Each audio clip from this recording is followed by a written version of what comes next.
Hello guys, mentor Sunil XYZ के comment के ऊपर एक डेडिकेटेड वीडियो आपको देने के लिए मैंने प्रॉमिस किया था पिछले वीडियो में कि क्या प्रेगनेंसी और डिलीवरी के दौरान जो कॉम्प्लिकेशंस होती हैं वो या फिर जेनेटिक म्यूटेशंस रिस्पॉन्सिबल होती हैं ऑटिज्म के लिए। इसके ऊपर बात करेंगे। आप चैनल को सब्सक्राइब कीजिए, लाइक कीजिए, शेयर कीजिए, पूरी दुनिया में फैला दीजिए। मुझसे कंसल्ट करने के लिए 8168790299 मेरा मोबाइल नंबर है। +91 इंडिया का ISD कोड जरूर लगाएं। अगर आप इंडिया के बाहर से कॉल कर रहे हैं, इंडियन कंसल्टेशन 1000, इंडिया के बाहर से कॉल कर रहे हैं 3000 रुपीज अकाउंट ट्रांसफर देकर आपको मेरा अपॉइंटमेंट इजीली मिल जाता है। और पेरेंट्स ट्रेनिंग प्लान आप जल्दी से ले लीजिए, क्योंकि आप अपने बच्चे को ज्यादा इंतजार मत करवाइए।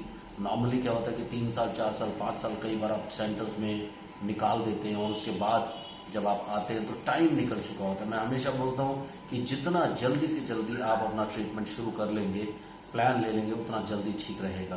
क्योंकि नॉर्मली जो हमारे प्लान्स होते हैं उसमें क्या होता है कि आपको वीकली गोल्स मिलते हैं।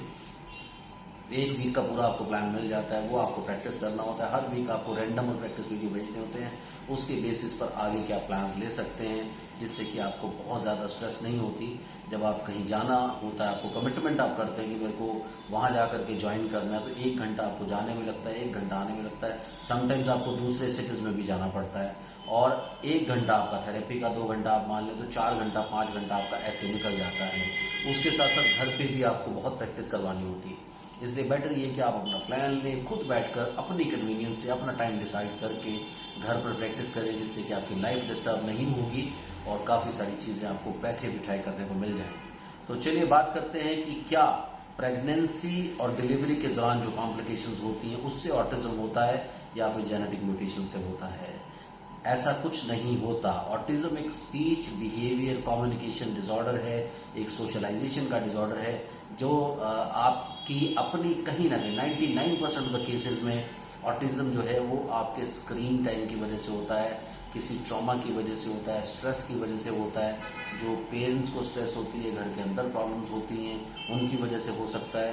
उसके साथ साथ क्या होता है कि आपका जो बच्चा है उसको जब आप इग्नोर कर देते हैं, उसके टाइम पर जब उसको आपको बहुत ज्यादा टाइम देना होता है, सिखाने की जरूरत होती है, उस टाइम पे आप उसको स्क्रीन दे देते हैं सीखने के लिए, यानी मोबाइल फोन, टैबलेट या टीवी, वो सब चीजें आप दे देते हैं और दिन में 4 घंटा 5 घंटा 6 घंटा 7 घंटा वो स्क्रीन देखता रहता है। यूजुअली रिकमेंडेबल टाइम जो है वो 20-30 मिनट 1 घंटा आप ज्यादा से ज्यादा पूरे दिन में दे सकते हैं नॉर्मल बच्चों को। लेकिन जब ये स्क्रीन टाइम 4 घंटा 5 घंटा 6 घंटा 8 घंटा पे चला जाता है तो बच्चा इमेजिनेशंस बनाने लगता है और इसकी वजह से ज्यादातर प्रॉब्लम्स होती है।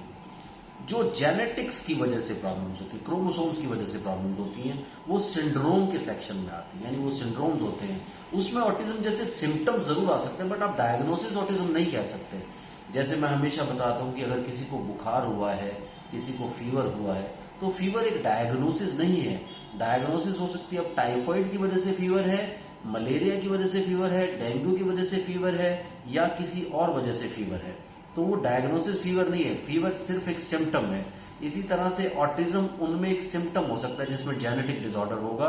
ऑटिज्म जैसे सिम्टम्स आ सकते हैं, यानी मेरे कहने का मतलब ऑटिज्म जैसे सिम्टम्स हो सकते हैं, बट आप ऑटिज्म डायग्नोसिस नहीं मान सकते। उसमें सिंड्रोम होगा। सिंड्रोम में क्या होता है, क्लस्टर, काफी सारी चीजें होती हैं, काफी सारे सिम्टम्स होते हैं, उसमें ऑटिज्म जैसे भी कुछ सिम्टम्स हो सकते हैं। बाकी डिलीवरी से और दूसरी कॉम्प्लिकेशन से भी डिसऑर्डर और डायग्नोसिस कुछ और होता है। जैसे सेरेब्रल पैल्सी डायग्नोस हो सकता है, मेंटल रिटार्डेशन डायग्नोसिस हो सकता है, उसके साथ साथ सीजर डिसऑर्डर डायग्नोसिस हो सकता है। बट ऑटिज्म जैसे सिम्टम, जैसे अटेंशन नहीं मिल रहा है, पूरा ग्रिप नहीं मिल रहा है, पूरा फोकस नहीं मिल रहा है, नेम टू रिस्पॉन्स नहीं आ रहा है, ये सब चीजें सिम्टम्स हो सकती है, बट इसे आप डायग्नोसिस नहीं मान सकते।